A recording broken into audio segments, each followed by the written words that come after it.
Guys, I have a conspiracy theory for you today. Do you know what? When I used to hear that word conspiracy theory, I'd run a mile back in the 80s and 90s. I'd be like, I don't want to know. I'll just, no, go away. Go back into your cellar. But in recent years, the words conspiracy, they've all pretty much come true. I mean, not all. The earth is not fucking flat, you know. The sun isn't a lamp. My goodness, these people are hilarious. But that's for another video, and it's coming. It's too funny not to do a video on, which has got nothing to do with gaming, but, you know, so what? Anyway, I've lost me train. I don't have any notes when I do videos. All my videos are off the top of my head. That's why there's a few mistakes sometimes. But I prefer it that way. I hate scripted shit. I just hate it. You can tell when someone's reading, even if it's just bullet points. I just, no, just do it. It's like they say with prime ministers and stuff. If you need a whole load of notes, then you don't really believe in what you're saying, do you? If you can't just talk about a subject, then you're not really into it. And a lot of people who do what I do are not really, they're just doing it for the money. They're not really gamers. That's why they need a script. I don't need a script. Never used a script in my life, never will. Get on with it.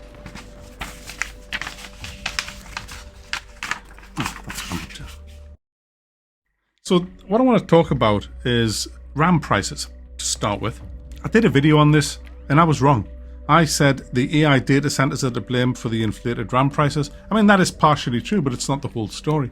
There's way more to it than that. There's allegations of price fixing, which I do believe because I've seen price fixing lots of times in my life. And why not do it again with RAM? It's an integral part of a lot of tech, especially in a PC. Price fixing, yeah, I believe it's happening. There's a lawsuit going on at the minute, we'll find out. Or will we? But you know what I think it is? In fact, I'm convinced, and nobody in the comments is going to convince me any other. I am absolutely nailing my colours to the mast on what I'm about to say. I totally believe that all, and I mean all, of the big companies are trying to destroy gaming. They do not want you to have your PlayStation, your Xbox, or your PC, and to buy the latest one that comes out and to upgrade your PC to have a powerful PC. They do not want that. Because there's not enough money for the greedy bastards if you do that. I mean, it's making them all extremely rich, but if you know rich people, what do rich people want more than anything? To be richer. When is enough enough? Never. That's what I've learned in my long life that I've had of knowing rich people. They are the tightest, stingiest, generally speaking, not everybody, there's exceptions to every rule, but generally speaking, they are the most selfish people on the planet. They die with billions. What's the point? Give it away. I couldn't do that. Do you know, I'm getting off on it. If I won the lottery, which I don't do, but let's say I did, and I won 100 million or something, I can't spend 100 million on anything worthwhile. I'd give the vast majority of it away to good places, good causes. There's no way I would keep it. I'd make sure everybody I know is going to be all right, but I wouldn't want to die with, you know, a few with 50 million in the bank. What's the bloody point of that? When there's people out there that can barely put food on the table. Get on with it. I think the big money, the huge money, is in streaming games.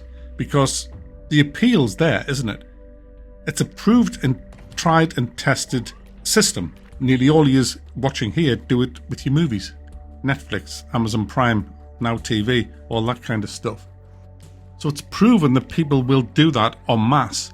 And the appeal is you can use a toaster of a PC to do it because you don't need any processing power at all to, say, play GTA 6. You see, GTA 6, the big heavy lifting will be done on a server. And all you have to do is have a fast enough internet to stream that onto your screen. You just need a potato PC with a lightningly fast internet, which everybody pretty much has now, and a screen of your choosing to stream that to. And Bob's your Randy, well, in 2026 years, you can actually play big end games on a little end PC. There it is. And because you're paying a subscription, you're getting rich. Way richer than if a AAA game comes out and you go, that looks shite, I've just watched Worth a Buy's review, I ain't buying that. You see? That's how it works. But you will be buying every single game that ever comes out when you're streaming because you are paying every single month. You know how it works. Every month you're paying. Oh, what's that? We've just heard that Billy over there isn't thinking correctly. Oh, let's just switch his streaming service off. No more games for Billy. That's why, guys, it's all about control. They want to control. That's why they want smart meters in your house. You know, so they can just press a button. No more gas for you, sir. Oh, you voted for them, did you? That's what's coming, guys. That is what's coming. Now, call me a conspiracy. Hey, I'd be honoured if you called me a conspiracy theorist because they get everything right. But that's the way PC gaming's going. I reckon in the next 5 years, 2K, CEO of 2K has already said, he said within 3. He says they're going to be doing this fully in 3 years' time. I've just watched a video of Nvidia. Nvidia are ready to pull the plug on PC gaming. They're going all in on this. They're going all in on this. I just watched the video of the CEO. Absolutely horrible stuff that I've been watching. It's happening. It's happening now. And it's going to just keep getting more and more traction over the next, well, I reckon within 2 years you'll be seeing huge announcements made about this. And I reckon within 5 years it'll be well underway. And people they'll be queuing up for this. Oh my goodness, this is great. They're going to love it. They're going to be all over this. Now, when you buy a game on Steam, do you own that game? No. They changed the terms 2 years ago, I think it was. You rent it. You're just renting your games. They can pull the plug any time and that's it. You lost every single game. I've got over 1,000 on Steam. Look what happened on PlayStation. 551 movies just went the other day. Boom, gone. But I paid for that, yeah. You paid for the license. You didn't pay for the movie. And that's the big scam, and it is a scam. So, myself, personally, I don't buy any movies digitally. And I haven't for a while. Which is why we need extra cupboards for our huge DVD and Blu-ray collection. It's massive. Most of them are in cellophane. Box sets still in cellophane. Because I do subscribe to Amazon Prime. I don't to Netflix anymore, and I'm going to be cancelling Amazon Prime very soon because that's just a big rip-off. But there was a series that we were watching on there that were really good, but they've now finished, so we don't really need it anymore. And then that's it. And then I'll just use my DVDs and Blu-rays for everything. And I've got 3 players. Once everything's switched off and I can no longer access all these services, I have Blu-rays and DVDs for life, and 3 players if one of them breaks to play them on. So I'm covered in that area. But with games, I'm not. But I'm getting covered now because every game I buy now that won't play offline. In fact, I'm going to try and buy every game on Good Old Games, GOG. They're the only DRM-free platform out there. And they even give you an offline installer so that even if you have to get a new PC and you don't have the internet, you can install the installer offline on your new PC, and then you get your drive where all your games are and just plug it in and boom, you're away. So it's a brilliant system. It means that they can never steal your games, ever. You own the game you pay for. And this isn't a sponsored video by GOG, by the way, at all.